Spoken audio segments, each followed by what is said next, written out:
तो आज अपने लोग क्या पढ़ेंगे? आज अपने लोग पढ़ेंगे अधातुओं के गुण। इसके पहले अपने लोगों ने क्या पढ़ा? धातुओं के गुण। धातुएं क्या होती हैं? धातुएं जिनकी अपनी विशेष चमक होती है, धातुएं जो पीटने पर बढ़ती हैं, धातुएं जिनको पीट पीट करके लंबा तार बनाया जा सकता है। ये सब कैसे गुण हैं धातु के? ये सब धातु के भौतिक गुण हैं। ये हम देख करके जान सकते हैं। धातुओं को पीटेंगे, धातुएं बढ़ेंगी, ये देख सकते हैं कि नहीं हम लोग? धातुएं चमकती हैं, सोना, चांदी, लोहा, इनकी अपनी एक अलग चमक होती है।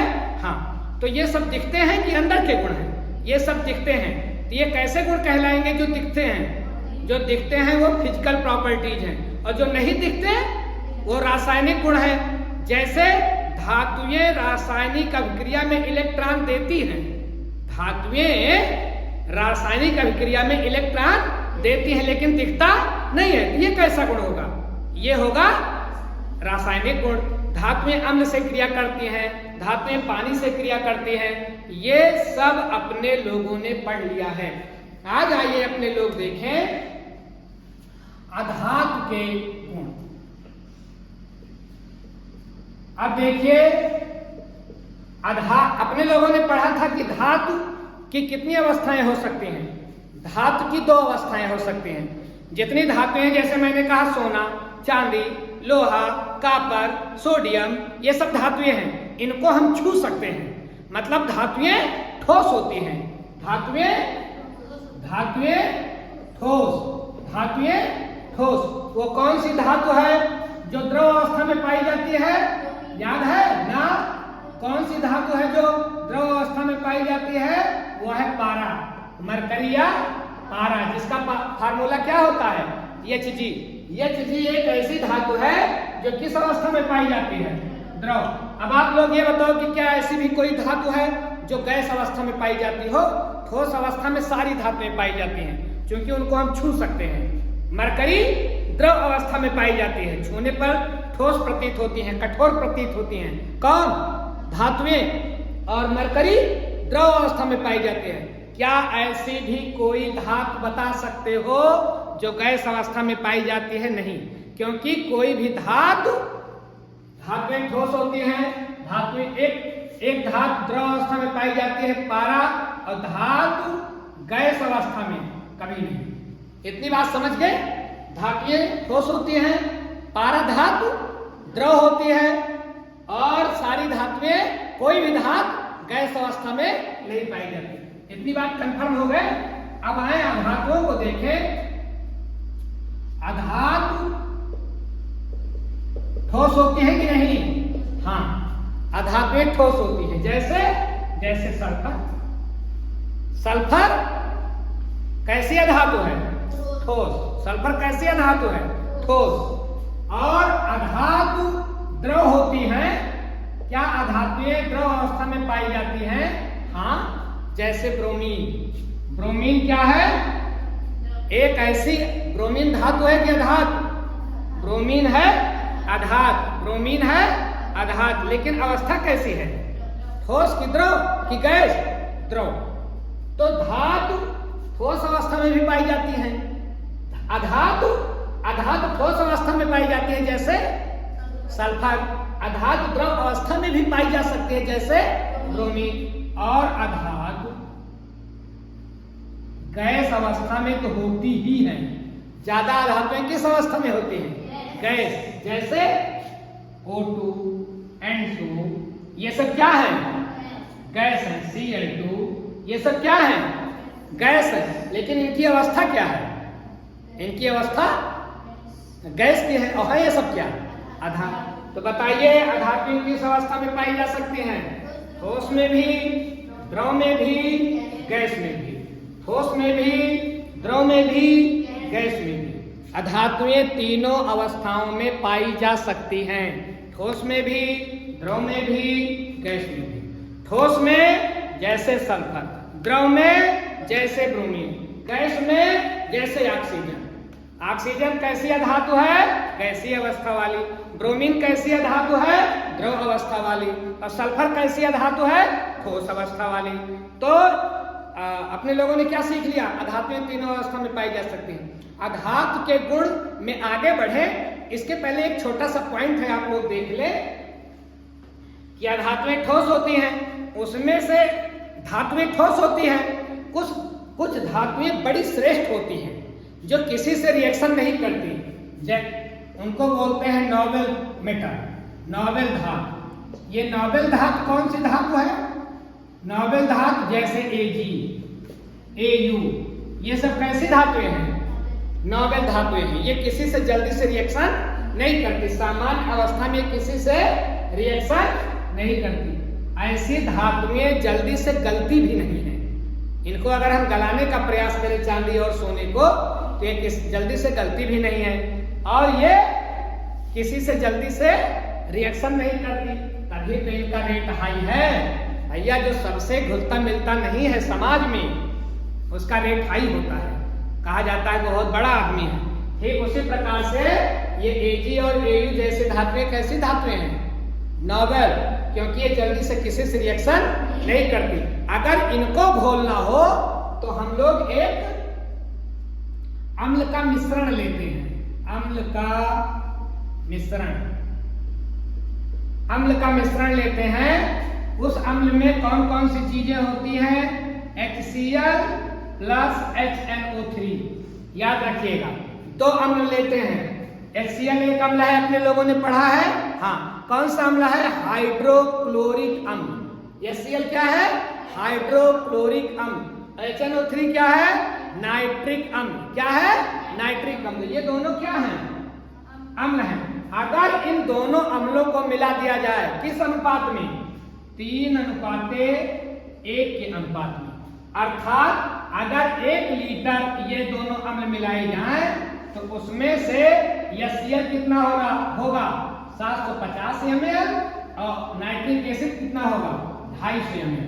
अगर 1 लीटर अम्ल का मिश्रण लिया जाए, और भैया आप लोग ध्यान रखिएगा, जब HCl और HNO3 दोनों अम्ल को मिलाया जाता है तो तैयार होता है अम्लराज। क्या तैयार होता है? अम्लराज, अम्ल का राजा। HNO3 HCl, HCl HNO3 दोनों को मिलाएं तो क्या तैयार हो जाएगा? अम्लराज, या इसी को हम बोलते हैं एक्वारेजिया। एक्वारेजिया। आपसे प्रश्न आएगा ये एक्वारेजिया क्या है? लिख लोगे भैया, एक्वा का मतलब होता है जल और रेजिया का मतलब होता है शाही। तो एक्वारेजिया का मतलब क्या हुआ? शाही जल। शाही माने राजशाही, श्रेष्ठ जल। तो एक्वारेजिया का क्या मतलब हुआ? एक्वारेजिया का मतलब हुआ शाही जल, बढ़िया जल। और इसी को एक्वारेजिया को ही क्या बोलोगे? अम्लराज। इतनी बात कंफर्म हो रहे हो? अब आपसे पूछा जाए कि अम्लराज क्या है? अम्लराज क्या है? तो HCl प्लस HNO3 मतलब हाइड्रोक्लोरिक अम्ल और नाइट्रिक अम्ल के मिश्रण को ही अम्लराज कहते हैं या एक्वारेजिया कहते हैं। किस अनुपात में मिलाया जाए? 3:1 के अनुपात में। HCl कितना होना चाहिए? 3 भाग। और नाइट्रिक अम्ल कितना होना चाहिए? 1 भाग। अगर आप लोग ध्यान रखें, अगर यही उलट करके दे दिया गया HNO3 अनुपात HCl तो आप क्या लिखोगे? आपकी परीक्षा में घुमा कर पूछ सकता है। यहां तो मैंने लिखा HCl प्लस HNO3, और अगर यहां आ गया कि HNO3 प्लस HCl या अनुपात HNO3 अनुपात HCl तो कितने का अनुपात लगाओगे? 1:3। कुल मिलाकर के अपने लोगों को क्या रखना है ध्यान कि HCl होगा 3 और HNO3 होगा 1। अगर उलट देता है तो आप भी उलट दीजिएगा। 3 भाग रहेगा HCl, 1 भाग रहेगा HNO3। इन दोनों को मिला देंगे तो क्या तैयार हो जाएगा? एक्वारेजिया या अम्लराज। अब आप कहोगे सर इसकी क्या जरूरत है, इसको क्यों पढ़ाया जा रहा है अम्लराज को? तो अम्लराज की बड़ी खासियत भैया ये होती है कि ये चांदी और ये सोना जो जल्दी से कहीं घुलते नहीं है, अगर इनको अम्लराज में डाल दिया जाए तो ये तुरंत घुल जाते हैं, पता नहीं चलता। अम्लराज में अगर इनको डाल दिया जाए, किसको? चांदी को सोने को, तो तुरंत खत्म कर देता है अम्लराज। इतना पावरफुल होता है अम्लराज। कंफर्म हो रहे हो? अब अपने लोगों के गांव में कुछ ये जो गोल्ड स्मिथ होते हैं, गोल्ड स्मिथ जानते हो, सुनार लोग आते हैं गांव देश में और अपने लोगों की मम्मी चाची दादी से कहते हैं कि अपना पायल साफ करवा लो, लाओ उसको एकदम साफ कर दे, मेरे पास केमिकल है साफ करने का। तो पता है उनके पास कौन सा केमिकल रहता है? उनके पास यही अम्लराज रहता है। तो अम्लराज में चांदी का पायल जल्दी गंदा होता है क्योंकि वो पैर में रहता है, तो पैर की चीज ज्यादा गंदी होती है, तो मम्मी भी साफ कराने के चक्कर में दे देती हैं। और सोनार क्या करता है? बड़ा होशियार होता है। सोनार पायल को अम्लराज में डालता है और अम्लराज की खासियत क्या है कि वो चांदी को भी घोल देता है। वो यद्यपि जल्दी से अगर निकाल भी ले, अगर पायल को अम्लराज में डाल करके जल्दी से सोनार निकाल भी ले, तब भी चांदी का कुछ हिस्सा उसमें चला जाएगा। बाद में घर में जाकर के अम्ल को बाहर करेगा, चांदी ले लेगा। और कहीं उसका सोना ठिका गया तो किसी ने कहा मेरा सोना साफ कर दीजिए, तो 1 ग्राम सोना चला गया तो 10,000 का हो गया। कंफर्म हो रहे हो? ये साफ करने के लिए लोग लेकर गांव-गांव में क्या टहलते हैं? अम्लराज। अम्लराज क्या करता है? सोना और चांदी जैसी धातुओं को भी अपने अंदर घोल देता है। और कहीं सोनार ने 1 मिनट छोड़ दिया पायल को तो पूरा पायल गायब। फिर वो मम्मी से कहता है कि ये तो बेकार था तुम्हारा पायल, खरा तभी तो खत्म हो गया, अच्छा होता तो बना रहता। जबकि वो क्या बना रहा है? मम्मी को बेवकूफ बना रहा है, क्योंकि उसने तो पायल को किसमें डाल दिया? अम्लराज में। तो अम्लराज क्या है? अम्लराज क्या है? HCl और HNO3 का मिश्रण है। अम्लराज क्या है? HCl और HNO3 का मिश्रण है। एक्वारेजिया क्या है? एक्वारेजिया HNO3 और HCl का मिश्रण है। एक्वारेजिया और अम्लराज में कोई अंतर नहीं है, दोनों एक ही चीजें हैं। एक्वारेजिया का मतलब शाही जल, नंबर 1 का जल। कंफर्म हो रहे हो? अब आपसे अगर आ गया कि ध्यान से सुनेंगे, अगर आपसे आ गया अम्लराज तो आप लिखोगे कौन? HCl plus HNO3। लेकिन अगर आपसे आ गया कि अम्ल का राजा या किंग एसिड, तो पता है तब किसको लिखोगे? तो फिर हो जाएगा, ये हो जाएगा H2SO4। अम्ल का राजा H2SO4। सल्फ्यूरिक अम्ल सभी अम्लों का राजा है, इससे अच्छा कोई अम्ल नहीं है। और ध्यान रखिएगा, किंग एसिड बोलते हैं H2SO4 को। और ध्यान रखिएगा, इसे किंग केमिकल भी बोलते हैं। किंग केमिकल या chemicals king chemical H2SO4। King acid H2SO4, king acid H2SO4, king chemical H2SO4। इसे किंग केमिकल क्यों बोला जाता है?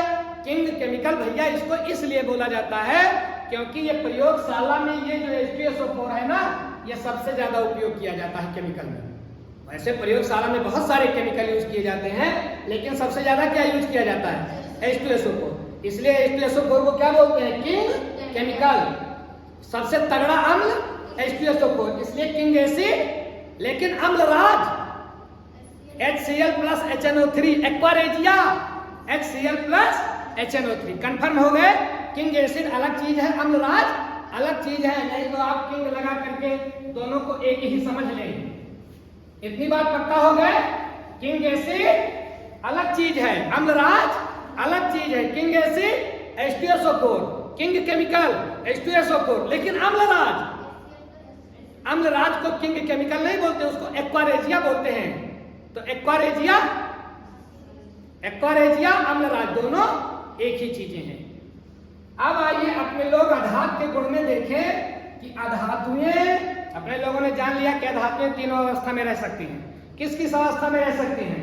ठोस में, द्रव में, गैस में। ठोस सल्फर, द्रव ब्रोमीन, गैस ऑक्सीजन। कंफर्म हो रहे हो? अब आओ देखें कि अधातुएं जो होती हैं ये ऑक्सीजन से रिएक्शन करती है कि नहीं? हाँ, करती है। ऑक्सीजन से रिएक्शन करती हैं। क्या बनाती हैं? अधातु का ऑक्साइड। क्या बनाती हैं? अधातु का ऑक्साइड। कंफर्म हो रहे हो? देखो एक धातु देखो, जैसे एक अधातु देखो जैसे सल्फर। सल्फर का रिएक्शन आप O से कराएंगे, क्या बन गया? SO2। कार्बन, कार्बन का रिएक्शन आप O से कराएंगे, क्या बन गया? CO2। तो बताइए सल्फर क्या है, धातु है कि अधातु है? कार्बन क्या है, धातु है कि अधातु है? तो इसका मतलब अधातुएं ऑक्सीजन से रिएक्शन करके क्या बना रही हैं? अधातु का ऑक्साइड। ये क्या है? Sulphur dioxide. ये क्या है? Carbon dioxide. कंफर्म हो रहे हो? तो बताइए अधातुएं ऑक्सीजन से रिएक्शन करेंगी कि नहीं करेंगी? हाँ करेंगी। और रिएक्शन करके बेटा क्या बनाएंगी? अधातु का ऑक्साइड।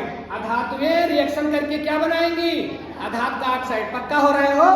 अच्छा अब आप लोग याद करिए कि जो धातुएं होती हैं उनका ऑक्साइड कैसा होता है? अम्लीय की क्षारीय। जैसे Na2O, ये धातु का ऑक्साइड है, सोडियम ऑक्साइड। बताइए इसकी प्रवृत्ति क्या होती है? अम्लीय की क्षारीय। ये इसकी प्रवृत्ति होती है क्षारीय। क्या होती है? क्षारीय। क्यों? क्योंकि Na2O को अगर हम पानी में मिला दें तो क्या बन जाएगा? बन जाएगा 2NaOH। तो NaOH क्या है? क्षार है। तो धातुओं का ऑक्साइड कैसा होता है? क्षारीय। धातुओं का ऑक्साइड क्षारीय। धातुओं का ऑक्साइड क्षारीय। ठीक उसी प्रकार से अधातुओं का ऑक्साइड, अधातु का ऑक्साइड। अधातु का ऑक्साइड क्या होता है? अम्लीय। धातु का ऑक्साइड क्षारीय। लेकिन अधातु का ऑक्साइड अम्लीय। आप बोलोगे सर करके दिखाओ। Na2O तो आपने दिखा दिया कि NaOH बनाएगा। अब कोई अधातु का ऑक्साइड आप अम्ल बना करके दिखाइए। तो आइए CO2 को ही ले लीजिए। CO2 को पानी से रिएक्शन कराए तो पता है क्या बन जाएगा? H2CO3। इसका नाम है carbonic acid. Carbonic acid. Confirm हो रहे हो? कुछ कंफर्म हुए? अब बताइए CO2 क्या था? अधातु का ऑक्साइड। कैसा ऑक्साइड? अधातु का ऑक्साइड। पानी से रिएक्शन किया, क्या बना लिया? एसिड। क्या बना लिया? Acid, carbonic acid. तो ये क्या कहलाएगा? इसका मतलब धातु का ऑक्साइड कैसा होता है? अम्लीय होता है। अधातु का ऑक्साइड, अधातु का ऑक्साइड क्षारीय। धातु का ऑक्साइड क्षारीय, अधातु का ऑक्साइड अम्लीय। एक उदाहरण और देखो, जैसे देखिए SO2 अभी अपने लोगों ने बनाया था। SO2 सल्फर डाइऑक्साइड बनाया था ना, इसका रिएक्शन करा दीजिए पानी से। जब इसका रिएक्शन आप पानी से करा दोगे तो क्या बनेगा? H2SO3। ये है sulphurous acid. H2SO4 sulphuric acid. H2SO3 sulphurous. इसका नाम क्या है? Sulphurous acid. अब बताइए अधातु सल्फर क्या था? अधातु। और इसका ऑक्साइड ने पानी के साथ मिलकर के क्या बना लिया? एसिड। तो इसका मतलब अधातुओं का ऑक्साइड कौन सी प्रवृत्ति रखता है? अम्लीय। और यही सब अगर वायुमंडल में SO2 गैस है, वायुमंडल में CO2 गैस है कि नहीं है? तो SO2 CO2 है और पानी बरसा, ऊपर से पानी की बारिश हुई और CO2 ऑलरेडी मौजूद, SO2 ऑलरेडी मौजूद, तो पानी से रिएक्शन करके ये क्या बना लेंगी? अम्ल। और अम्ल बड़ा अपने लोगों ने क्या पढ़ा? ये काटता है, कपड़े को काटता है, पत्थर को काटता है। तो जब बरसात वाले पानी के साथ रिएक्शन करके SO2 या CO2 बरसता है तो इसी को बोलते हैं अम्लीय वर्षा। इसी को क्या बोलेंगे? अम्लीय वर्षा। यही निकलेगा अम्लीय वर्षा। समझ रहे हो? पानी के साथ गैसों का रिएक्शन हो जाए और वो किस में बदल जाएंगी? अम्ल में। और इसी की वर्षा को क्या बोलेंगे? अम्लीय वर्षा। फायदेमंद है, नुकसानदायक? अगर ये बरसात के पानी में हम लोग नहा रहे हैं तो फायदा करेगा कि नुकसान? देखिए पहले के जमाने में तो बारिश का पानी सबसे शुद्ध पानी माना जाता था। क्योंकि तब इतनी मिल फैक्ट्री नहीं थी, इतनी विषैली गैसें वायुमंडल में मौजूद नहीं थे। लेकिन आज बहुत सारी फैक्ट्रियां हैं, रात दिन चल रही हैं, पानी बरसेगा तो अम्लीय वर्षा होगी, शरीर में अगर हम नहाएंगे शरीर पर वो पानी पड़ेगा तो शरीर को नुकसान पहुंचाएगा, जलन पैदा कर देगा। अम्लीय वर्षा, अगर खूबसूरत कोई बिल्डिंग बनी है संगमरमर के पत्थर की, तो ये अम्ल वाला पानी उसको काट देगा। जैसे ताजमहल बड़ा खूबसूरत है, मुमताज की याद में बनवाया है शाहजहां ने, प्रेम की निशानी है, लेकिन उसको कौन काट रहा है? अम्लीय वर्षा। आपसे एक नंबर का प्रश्न आता है, ताजमहल की खूबसूरती को कौन खत्म कर रहा है? अम्लीय वर्षा। आपसे आता है कि ताजमहल की खूबसूरती को कौन सी गैस खत्म कर रही है? तो SO2। ताजमहल की किस गैस के कारण ताजमहल की खूबसूरती खत्म हो रही है? ताजमहल बड़ा खूबसूरत है, कहा जाता है कि पूर्णिमा के चांद में उसको, जिस दिन पूनम का चांद होता है, पूर्णिमा की रात होती है, उस दिन देखने की मनाही है। इतना खूबसूरत है कि आदमी अपने दिल पर कंट्रोल ही ना कर पाए, ऐसा ताजमहल है। लेकिन उस ताजमहल को कौन तोड़ देता है? SO2 + H2O कहता है और तुम्हारी सारी खूबसूरती हम खत्म कर दें। तो धीरे धीरे उसकी खूबसूरती को ये खत्म कर रहा है। तो अम्ल का, गैसों का पानी के साथ मिल करके अम्ल बना लेना और पानी के साथ उसी अम्ल का बरसना क्या कहलाएगा बेटा? अम्लीय वर्षा। क्या कहलाएगा बाबू? अम्लीय वर्षा। अम्लीय वर्षा भी समझ गए, कंफर्म हो गए? ये किसके साथ होगा? अधातु के ऑक्साइड के साथ। अब आइए देखें कि क्या अधातु और अम्ल आपस में मिल सकते हैं। आप लोग ये बताइए कि धातु और अम्ल मिले थे कि नहीं? याद करिए, धातु की अम्ल से जब अभिक्रिया हुई थी तो धातु ने लवण बनाया था और हाइड्रोजन को कहा गेट आउट, बाहर निकलो। लेकिन अधातु की जब अम्ल से अभिक्रिया कराओगे तो अम्ल कहेगा कि मैं तुमसे मिल नहीं सकता। तो अगर आपसे प्रश्न आ जाए कि क्या अधातु की अम्ल से अभिक्रिया होती है, तो आप कहना ना बाबा ना, नहीं करेगी। अम्ल से अधातु अभिक्रिया नहीं करेगी, धातु करेगी, अधातु नहीं करेगी। कंफर्म हो गए? और ध्यान रखें कि क्या अधातु हाइड्रोजन से अभिक्रिया करेगी? अधातु का H के साथ रिएक्शन करेगी? हाँ करेगी। क्या बनाएगा? अधातु का हाइड्राइड। क्या बनाएगा? अधातु का हाइड्राइड। जैसे देखें H + H2। अब सल्फर क्या है? अधातु है और हाइड्रोजन से इसका रिएक्शन होगा? हाँ होगा। तो होगा तो क्या होगा? H2 hydrogen sulphide. क्या बन गया? Hydrogen sulphide. और देखें N2 + 3H2। बताइए N क्या है? धातु है का धातु? अधातु। इसका रिएक्शन H से कराया गया तो क्या बन जाएगा? Ammonia 2NH3। तो बताइए अधातु हाइड्रोजन से रिएक्शन करेंगी? हाँ करेंगी। अधातु अम्ल से रिएक्शन करेंगी? नहीं करेंगी। अधातु ऑक्सीजन से रिएक्शन करेंगी? हाँ करेंगी। कंफर्म हो रहे हो? और एक देख ले, H2 और O2। अब H क्या है? O क्या है? अधातु की धातु, और हाइड्रोजन से रिएक्शन होगा? हाँ होगा, तभी तो पानी बनेगा। क्या बनेगा? पानी। H से O का रिएक्शन होगा तो क्या होगा? पानी। पानी H2O। कंफर्म हो रहे हो? और ये ध्यान रखना कि H2O को हम क्या और कैसे लिख सकते हैं? HOH। HOH भी तो लिख सकते हैं, चाहे H2O लिखे और चाहे HOH लिखे। तो OH बताओ किसका गुण है? हाइड्रोक्साइड। किसका गुण है? क्षार का। और H किसका गुण है? अम्ल का। इसमें दोनों गुण विद्यमान है, इसलिए ये भी कहलाता है उभयधर्मी ऑक्साइड। क्या है? उभयधर्मी ऑक्साइड। पानी क्या है? उभयधर्मी ऑक्साइड। और उभयधर्मी ऑक्साइड अपने लोगों ने धातु में भी पढ़ा था। जिंक का ऑक्साइड उभयधर्मी ऑक्साइड, एल्यूमिनियम का ऑक्साइड उभयधर्मी ऑक्साइड, हाइड्रोजन का ऑक्साइड उभयधर्मी ऑक्साइड। हाइड्रोजन का ऑक्साइड मतलब पानी। पानी क्या है? उभयधर्मी, उभयधर्मी ऑक्साइड। तो ये भैया रहा कुछ अधातुओं का, समझ गए? अधातु तीनों अवस्था में पाई जाएगी, हाँ। अधातु हाइड्रोजन से रिएक्शन करेगी, हाँ। अधातु ऑक्सीजन से रिएक्शन करेगी, हाँ। अधातु अम्ल से रिएक्शन करेगी, ना बाबा ना। इतना कंफर्म हो गए? शेष जो बच रहा है उसको आगे